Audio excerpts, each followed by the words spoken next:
அனைவருக்கும்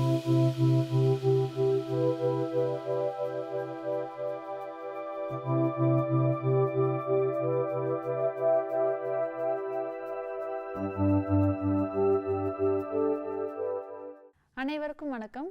இன்னைக்கு நம்ம பார்க்க போற முத்ரா அபான முத்ரா. அபான முத்ரா அப்படின்னா நம்ம உடம்புல 10 வாயுக்கள் இருக்கு. அதுல முக்கியமான ஒரு வாயு அபான வாயு. இது நம்ம தொப்புள் பகுதிக்கும் கீழ் நோக்கி செல்லக்கூடிய ஒரு வாயு. இந்த வாயு சரியா இயங்கலை அப்படின்னா நம்மளுடைய உடம்புல கழிவுகள் தேங்கி பல உபாதைகளை கொடுக்கும். ஸோ அந்த வாயு சரியா இயங்கும் போது தான் நம்ம உடம்புல ஜீரண சக்தி சரியா வேலை செய்யும், உடம்பு கழிவுகள் வெளியேறது நல்லா வேலை செய்யும், உடம்புக்கு தேவையான சத்துக்கள் எல்லா உறுப்புகளுக்கும் போகிறதுக்கும் இந்த வாயு சரியா இயங்கினா மட்டுமே அது நம்ம உடம்பு சரியான நிலையில இருக்கும். ஸோ இந்த முத்ரா செய்யும் போது அந்த மாதிரி வாயு பிரச்சனை, உடல்ல தேவையற்ற கழிவு தேங்குதல், இது எல்லாமே சரியாகிறத நம்ம பார்க்கலாம். ஸோ அபான முத்ரா எப்படி செய்யலாங்கிறத பார்ப்போம். இப்போ நம்ம 2 கைகளையும் ரிலாக்ஸ்டா வச்சுப்போம். வச்சுட்டு நம்மளுடைய நடுவிரலையும் மோதிர விரலையும் மடிச்சு கட்டை விரல் நுனியால இது போல 3 விரல் நுனிகளையும் தொடுவோம். மற்ற 2 விரல்களையும் நார்மலா வச்சுப்போம். இப்போ இந்த நிலையில என்ன ஆகுது அப்படின்னா, நெருப்பு, நிலம், ஆகாயம் 3ம் ஒருங்கிணைந்து நம்மளுடைய நெருப்பு, நிலம், ஆகாயம் 3 சக்தியும் அதிகரித்து நம்ம உடம்புல உள்ள அபான வாயு நிலையான சீரான ஓட்டத்தோட பாதுகாக்க ரொம்பவே பயனுள்ளதாக இருக்கும். இப்போ நார்மலாக அர்த்த பத்மாசனா இல்லை வஜ்ராசனா, சுகாசனாவில் நம்ம இந்த முத்ரா நம்ம பயன்படுத்தலாம். இப்போது நம்மளோட முட்டிக்கு மேலே இந்த அபான முத்ரா வச்சுட்டு ஒரு 15லேருந்து 20 நிமிஷம் இந்த முத்ரா நம்ம இருக்கணும். முதுகுத்தண்டு, கழுத்து பகுதி, தலைப்பகுதி எல்லாமே நேரான நிலையில வச்சு இந்த முத்ரா நம்ம செய்யணும்.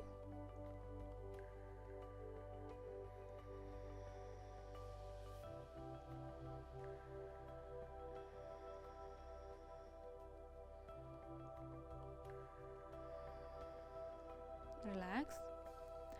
இப்போ இந்த முத்ரா செய்யும் போது என்ன ஆகுது அப்படின்னா, நம்மளுடைய தேவையற்ற கழிவுகள் எவ்வளோ நம்ம உடம்புல தேங்கி இருந்தாலும் அது வெளியேற்றத்திற்கு இந்த முத்ரா ரொம்பவே பயனுள்ளதாக இருக்குது. ஏன்னா நம்ம அபான வாயு முக்கியமாகவே நம்ம உடலில் கழிவை வெளியேற்ற தன்மை உடையது. அப்போது அந்த கழிவு வெளியேற்ற தன்மை குறையும் போது நம்ம என்ன ஆகும்னா, உடலில் உள்ள வாயு மேல் நோக்கி செல்ல ஆரம்பிக்கும். அப்போ மேல் நோக்கி செல்ல ஆரம்பிச்சதுன்னா அசிடிட்டி, அஜீரண கோளாறு, மார்படைப்பு,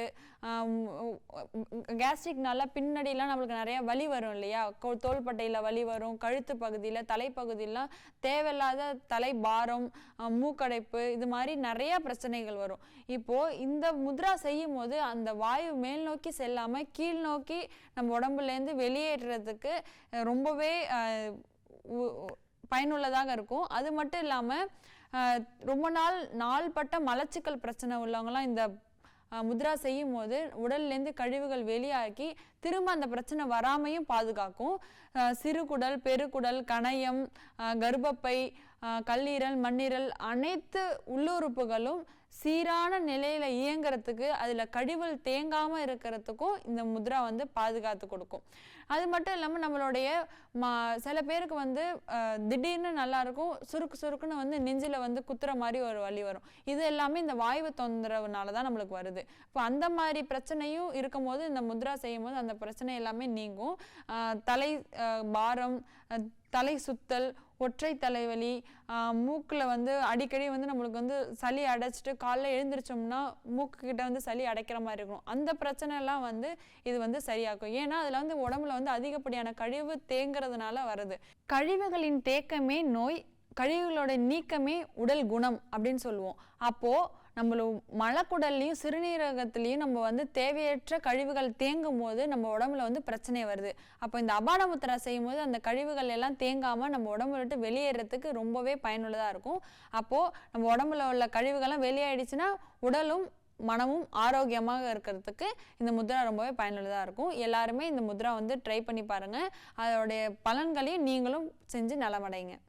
இன்னைக்கு அபான முத்ரா எப்படி செய்யலாங்கிறத பார்த்தோம். நெக்ஸ்ட் ஒரு எபிசோட்ல இன்னொரு முத்ராவோட உங்க எல்லாரையும் சந்திக்கிறேன். நன்றி, வணக்கம்.